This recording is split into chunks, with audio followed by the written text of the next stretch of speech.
বিধানসভা থেকে 30 দিনের জন্য সাসপেন্ড বিরোধী দলনেতা শুভেন্দু অধিকারী। আরও 3 বিজেপি বিধায়ককেও সাসপেন্ড করা হয়েছে। এ নিয়ে শাসক বিরোধী তরজা তুঙ্গে। বিরোধী দলনেতা শুভেন্দু অধিকারী সহ 4 বিজেপি বিধায়ককে 30 দিনের জন্য বিধানসভা থেকে সাসপেন্ড। আর এ নিয়ে রাজ্য রাজনীতির হাওয়া গরম।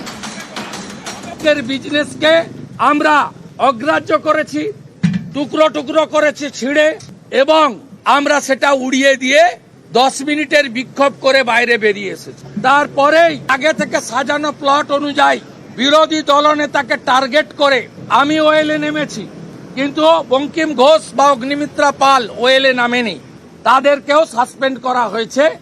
আমাদের সরকারি কাগজগুলো যেগুলো আমাদের সরবরাহ করা হয়েছিল সেগুলো ছিঁড়ে আমার চেয়ারের দিকে ছুঁড়ে ছুঁড়ে মেরেছেন। এই আচরণটা সত্যি অত্যন্ত নিন্দনীয়।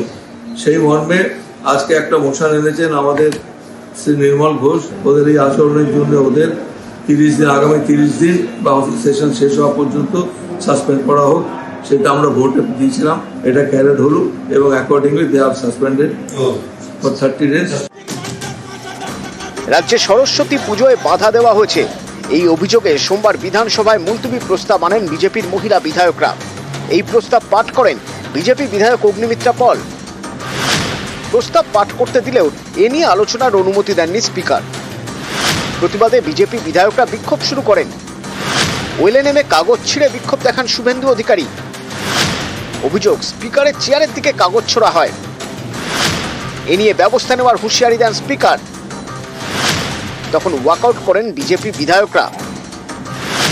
এরপরেই বিরোধী দলনেতা সহ বেশ কয়েকজন বিজেপি বিধায়ককে সাসপেন্ড করার প্রস্তাব পেশ করেন তৃণমূলের নির্মল ঘোষ। তাতে বলা হয়, এই ধরনের আচরণ বিধানসভার রীতি বিরোধী। অধ্যক্ষের সঙ্গে এমন আচরণ করা যায় না।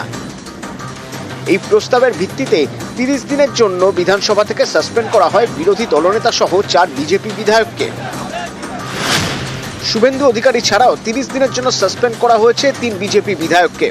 আসানসোল দক্ষিণের অগ্নিমিত্রা পল, চাকদার বঙ্কিম ঘোষ এবং গোঘাটের বিশ্বনাথ কারক।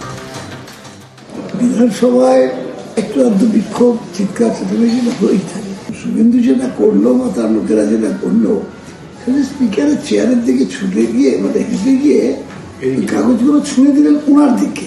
আজকে যে আচরণটা করলেন সে আচরণটা নিঃসন্দেহে খুবই অন্যায় কাজ বলে আমি মনে করি। সমস্ত মহিলা বিধায়করা আমরা একটি অ্যাডজর্নমেন্ট মোশন এনেছিলাম যে আজকে সারা পশ্চিমবঙ্গে আমরা দেখতে পাচ্ছি সরস্বতী পূজা করতে দেওয়া হচ্ছে না। আমাদের আলোচনা করতে দেয়নি, আমরা প্রতিবাদ করেছি সেখানে প্রায় 10 মিনিট, এবং আমাদের বিরোধী দলনেতার নেতৃত্বে আমরা ওয়াকআউট করেছি। মঙ্গলবার বিধানসভায় ভাষণ দেওয়ার কথা মুখ্যমন্ত্রী। সাসপেন্ড হওয়ায় তখন কক্ষে থাকতে পারবেন না বিরোধী দলনেতা। নিউজ 18 বাংলা।